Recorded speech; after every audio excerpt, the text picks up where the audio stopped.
মানুষ যদি আপনাকে অবহেলা করে, মানুষ যদি আপনাকে ভ্যালিউ দিতে না চায়, যত্ন করতে না চায়, মূল্যায়ন করতে না চায়, সেক্ষেত্রে আপনি কি করতে পারেন?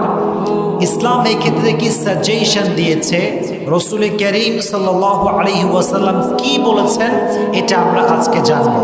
আলোচনাটা শুরু করার পূর্বে প্রথমে একটা হাদিস শেয়ার করতে চাই।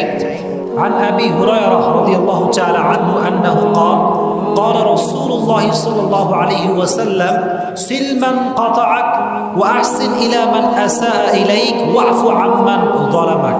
ইসলাম যে কত সুন্দর, অগ্রিম সকলে পড়েন সুবহানাল্লাহ।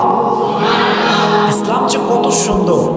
ইসলাম বলে जो आपसे तोड़े आप उससे जोड़ो, जो आपके हक मार दे आप उसके हक अदा कर दो, और जो आपको तकलीफ पहुंचाए आप उसको अल्लाह के लिए माफ कर दो। इस्लाम बोले